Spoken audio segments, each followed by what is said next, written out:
Okay, so first and foremost, why do you want to do this interview? I want to do this interview because I was supposed to do my visuals this month because I'm working on my project. And so we're supposed to do the visuals throughout December, whether it's like music videos, promo visuals, whatever, just a lot of in front of the camera stuff. And then I had a health scare that affected my life, but mostly actually my face. So then it was like, I can't really do what I want to do this month. My initial reaction was to just like hide and like not be seen for until it goes away. But then I thought about it and I was like, if this is going to be something that like severely like hinders me for this month, I can at least have like something like to take away from it, something to show, something to like to create from this, you know? Do you feel comfortable / do you want to express exactly what is happening? Yeah, like I thought I was having a stroke. And I think that honestly, it was top 3 scariest moments in my life. It might be number 1, but I remember being in the car and just like thinking like, okay, what does life look like from here? Like what is quality of life going to be like? Am I okay? Like what if they have to like operate or something? Like am I going to like wake up? It got really dark really quickly. And I remember being in the car and thinking like, God, like, okay, I know I'm having a stroke. Like, because at that point when the receptionist had said it, like it's just in my head, it was that's what's happening. It wasn't even like maybe this is something else. Like in my mind it was like I saw the droopy smile, I saw the like my paralysis. It's like how do you explain paralysis? So I was terrified. I was terrified out of my mind. And in that moment, I went to God, and I was just really thankful once I like found out it was Bell's palsy. So I think that even just like that outlook allowed me to not like look at this with a like defeated mentality, because it was like, yo, this could have been 10 times worse. And it's something that's temporary. And if I do my like facial exercises, I'm gonna be okay. So I was really grateful that was the case. I was grateful with the diagnosis, honestly, and I was just glad that like it wasn't something more serious happening, because like I said, I thought my life was done for, you know? Like even just being in the emergency room was just a completely different experience for me. And I remember I was in that joint crying my eyes out, and I just thought it was funny because like my instinct within all of that to calm myself down was to like write. Like, I just think it was so crazy that I'm having this like medical emergency and I'm still in like my iPhone, like, okay, and just trying to make something from the moment, because it was just like, it's just like my comfort zone. It was just like, it calmed me, it helped me like think, and it just like put me at peace to a certain extent. And I just thought that was like really interesting. I didn't make nothing that was fire. Maybe after some more thought, I'll like come out with something from that moment. But just the fact that like that was like my instinct, I thought that was really cool. I think it just says a lot to like what is just like innately inside of you. Bell's palsy is a partial paralysis of one side of your face, caused by a virus infection, or it can happen completely random. It can be caused by a common cold, and I think that's what caused mine, not COVID. Like I said, it can happen completely random, but what happens is the nerve in your face, like in your head that controls your facial functions, it can become inflamed, and once that happens, it just won't respond. So like if you look carefully, the biggest difference is that this eye doesn't really blink. I have to like put a lot of like, so like, let me give you a wink, all right? On this side, you know, it takes a lot more energy, and I'm pretty sure I probably closed this eye as I was doing it too, because it's like, it just doesn't really function on its own, which is kind of scary. My vision is blurred, sensitivity to light, harder to eat. When I talk, it's like slanted towards this side. Rapping is a little bit harder now, kind of stumble over my words a little bit more. Slight speech impediment. Brushing my teeth is really hard. Like, oh my gosh. I try to spit and it's like my whole mouth goes one way. It's like real weird. But we move, it's okay. Let's fast forward in 5 years, and we know we've gone through all of these things, but we want to look at 2020 and be like, this is the year that Slice did what, fill in the blank? 2020, that's a great question. Yeah, 2020 looks like the year the O-Slice persevered. I think that this year has been very up and down for everybody. And I think that it's equally true for me. Like every single time something good happened, especially artistically, every time I had like a win, right around the corner was like a loss, and like a major loss. Like some things happened this year from like, you know, me wanting to work on visuals and then having something affect my face, or like me wanting to work on my project and then like running into some like logistical issues with the project and then finding a way to like overcome that, but then something bad happened. You know, it's just been very like, it's been a tug of war. So I think that this year would have been the easiest for me to just say like, you know, for a lack of better words, fuck it. Fuck it all. But I think that I had to be very intentional about putting one foot in front of the other. I think that I'm the type of person where I'm usually like very like headstrong and able to like, you know, thug it out, figure it out or whatever. I think this year was just like the one that was like sitting down and being chill in a lot of situations would have made maybe even more sense than me continuing to like move forward. And I think that I intentionally moved forward a lot this year. Also, it's like, this is the year, like, I'm a full-time artist in a pandemic.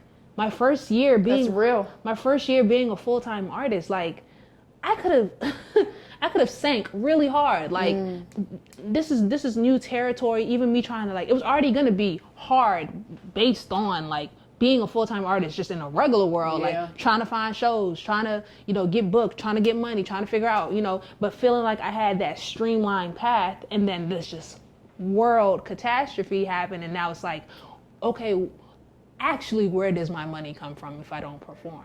Where does this happen? Where does that happen, you know? I feel like, maybe because I know you, I feel like you like to have things going. You like to put things out. You like to work on things. So can you talk a little bit about how quarantine has affected your creative and your artistic process?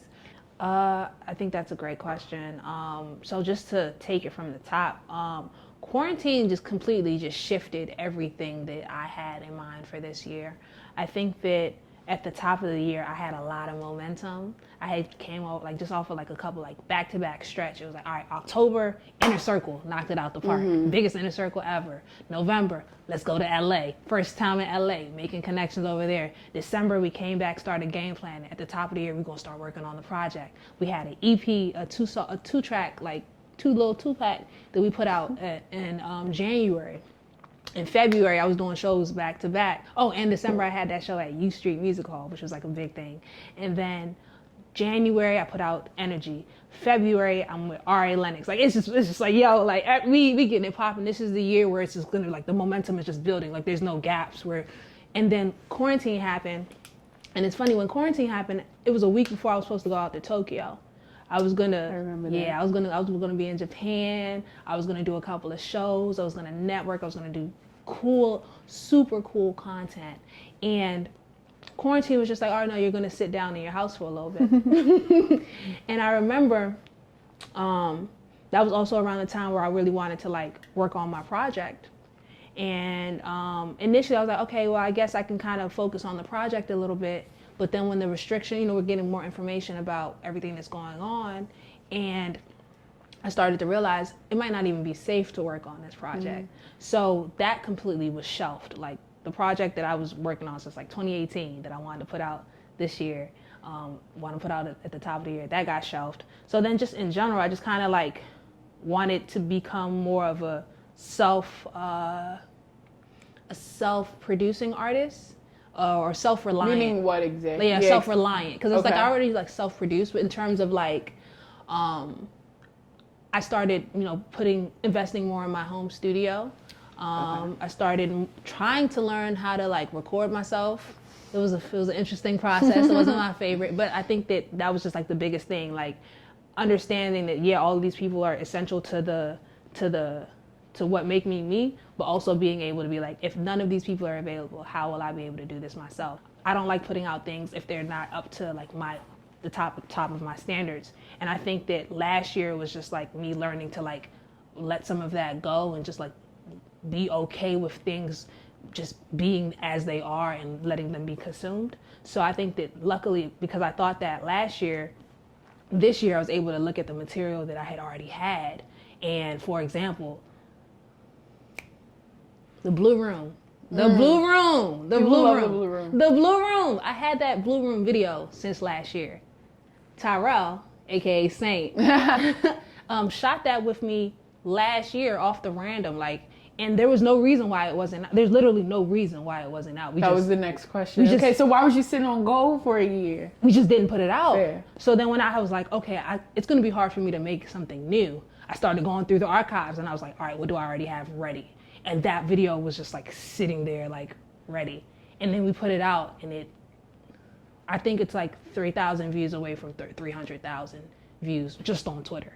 So like, I think that was just the biggest mentality shift, where it was just like, okay, you're sleeping on some of the stuff that you have. You're sleeping on you're sleeping on some gold mines. Like, so I think the biggest shift was me kind of like looking within, looking in the vault, and then from an artistic standpoint, just kind of like reimagining everything.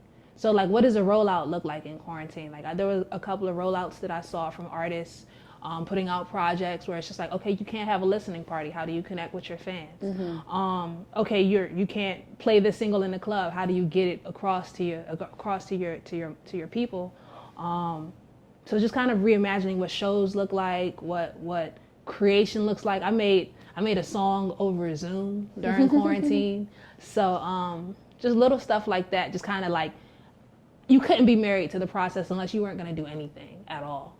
So that's primarily it. Even the inner circle, like, we went virtual. Like, that was the next talk. We went virtual. Like, the inner circle is a thing now. It's a thing. It's a thing. It's a thing. And I think that the determination to still have it this year kind of solidified that, because we could have easily just not had it, and everybody would have understood. Like, nobody would have looked at us crazy for not having it. Very true. But I felt an obligation, like, back to that obligation that you were saying to, like, the people who support me. It's like, they come for very specific things. And me being an artist that doesn't really put that much content out, like, continuously, I think that the things that I already have in place need to be, like, they're like pillars.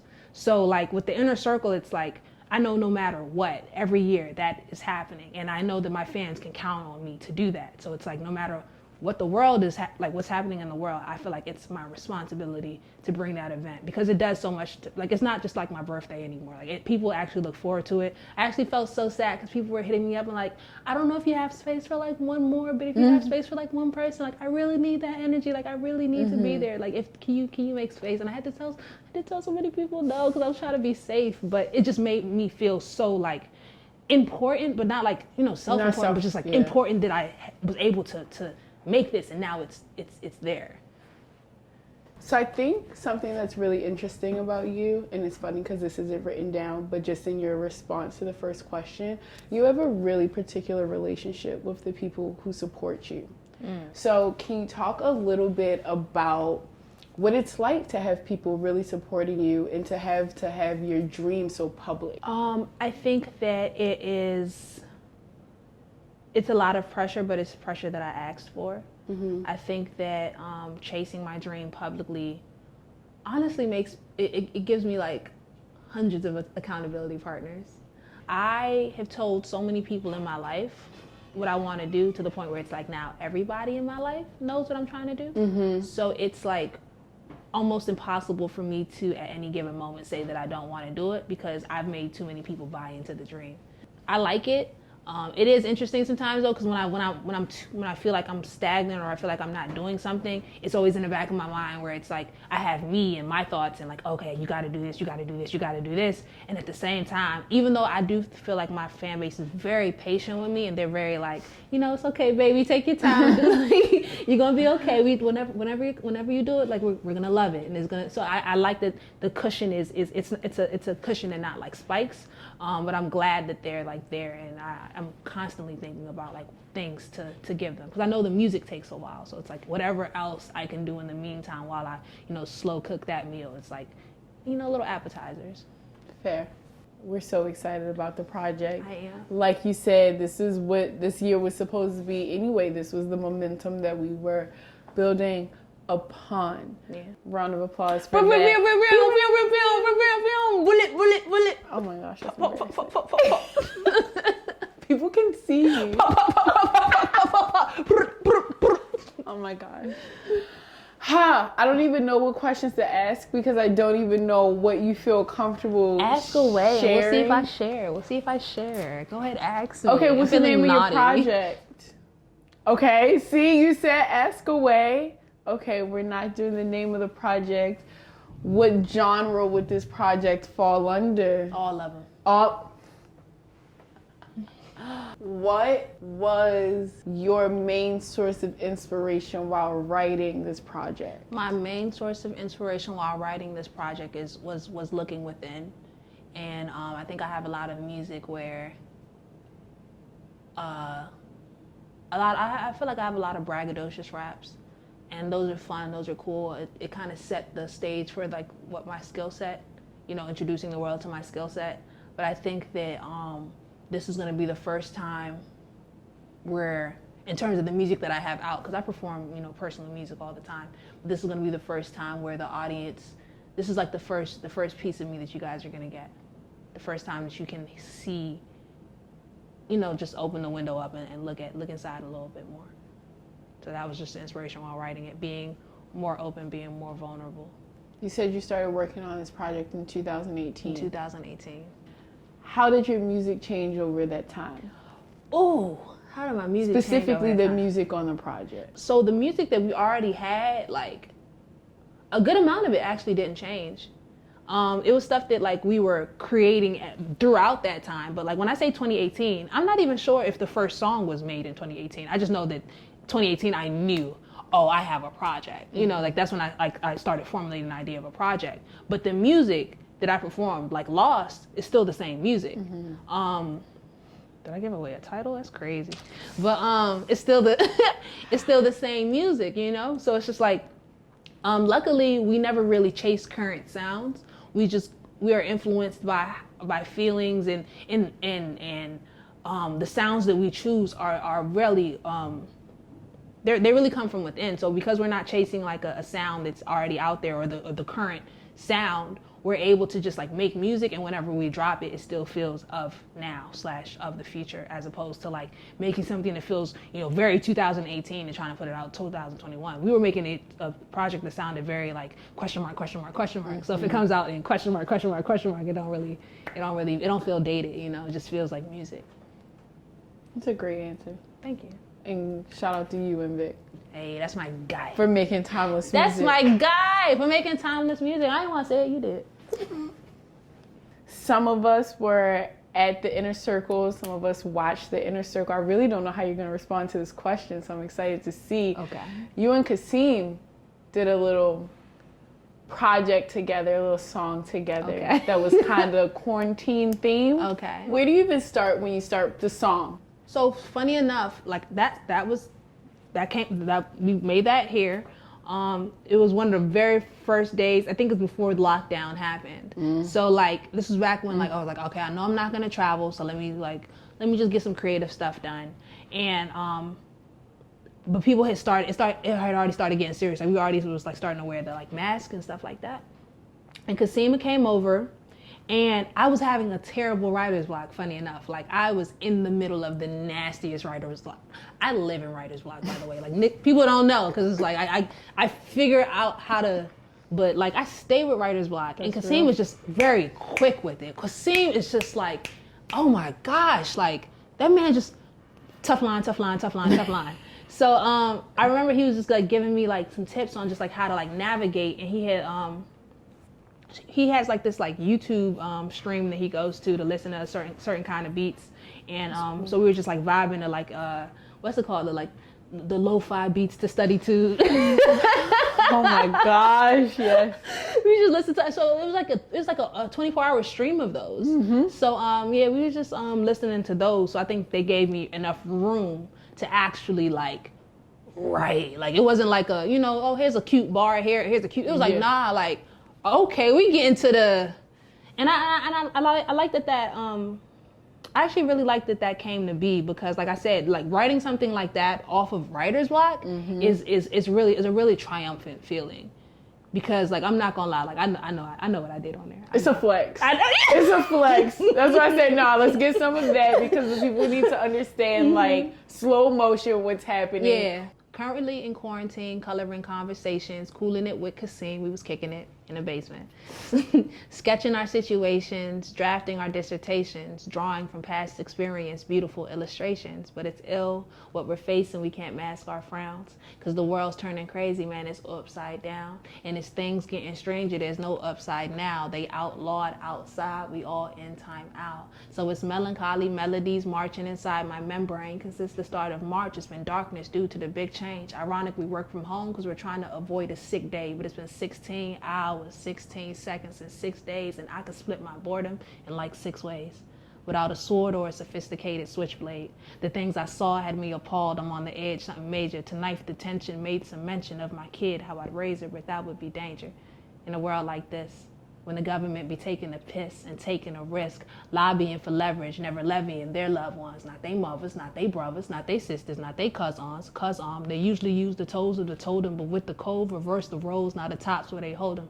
But please hold your applause, it's still a loss in a way. They push the heroes out to fight, but won't provide for their capes. Oh man, it's all messed up. Oh man, it feels like it's them versus us. Oh man, we really couldn't get it together. Now it feels like this quarantine's gonna last forever.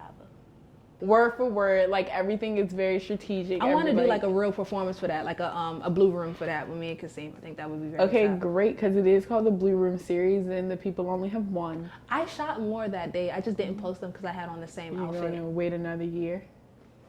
I might put it out. I think that you should. More than ever, of course, we are realizing the role that art and artists play in our society. Like everything is very quiet right now, and who are we looking to kind of Black artists? Black artists. More specifically, Black artists. There we go. Black artists. Okay. Like let's talk about it. Let's talk about so overall art in general, to begin with art in general, I think that there have been so many, like, creativity has kept us sane. Creativity has kept us sane through this, because there's just been so much collective loss, collective heartache, collective heartbreak, and just like as a community, as a world community, I just cannot understand or remember the last time that it felt this bad. And I think that every time there was a bright spot during quarantine, it was creativity behind that moment, whether it was like a funny video that was making everybody laugh, or like, you know, a painting of somebody that we just lost, or the verses. Like verses deserves like a award. Yeah, they deserve an award. They deserve like a peace prize, like low key. That's because it's like so many people have been able to come together and feel joy and feel happy, and like, and all they did is play music that we already had. It was like, it wasn't no new stuff during verses. It's like music, it's black music and black art that has been able to connect so many people and have us feel like a sense of like togetherness that we're not able to feel throughout all of this. There's this dissonance, right? Because you have, on one hand, we're seeing this celebration of Black creativity, of Black artists. And then on the other hand, there is very much a pandemic going on within the Black community itself. And we're feeling so vulnerable, you know, when it comes to our relationships with the police or the state or government or whatever you have. So on one hand, we're like, okay, we're saving the world. And then on the other hand, it's like, but no one's saving us. So as a Black artist, as a Black woman, as a Nigerian American person, like, how do you reconcile that? Especially, and do you do it in your art? Do you use your art as a space for reconciliation? And if not, why not? It's been heavy. It's been very heavy. And I'm typically the type of person where it's like, I'm on the forefront. Listen, we marching, let's march. We yelling, we like whatever, like what we boycotting, let's boycott. I think this was one of the first times, I can only think of one other time, but this was one of the first times that like something happened like in the world where I actually had to take a time out. I had to make the conscious decision to like prioritize like myself and my mental well-being, because it actually felt so heavy, like it felt like I could physically feel it, you know? And I think that when all of that was going on, I remember just like feeling terrible about the world, feeling terrible about the future, just feeling like I had to tap out. Yeah. And I had to tap out, and I felt guilty about it a little bit initially, because it was like, if you know my art, you know what I think about all of this already. Like I scream it. I've been screaming it from the mountaintops, you know? And it's like seeing it unfold again in real life, again, you know, and on a larger scale, but again. Plus just with the pandemic and just like with everything just feeling so, because usually when that happens, you could just meet up with people and you could talk about your feelings. You can do the work, but you can also feel the healing aspect. The healing wasn't there. It was just feeling and anger and sadness and anger. And so I had to, because that it enters me, you know? So long story short, I just got off of social media. Yeah. I just got off of social media, and I talked to people in person. You know, I sent money where I could send money. And I just had to make sure that I was okay, because I wasn't okay. And like I said, I felt guilty initially, but low key, I started noticing, like when I did get back on, it's like, oh no, other people feel this fatigue too. Yeah. Other people like are understanding that honestly, just waking up every day within this is like a testament, you know? I think that guilt is an important component. I think that, like you said, a lot of people had to tap out a little bit and kind of say it's okay to tap out a little bit. And it's just, I always think that, you know, everybody has a different role in liberation. Yeah, and we could take turns. We can take turns. We can tag team it. We can, you know what I mean? You take the high road, I take the low road. You go around, I go through. Like we can all attack it from various angles.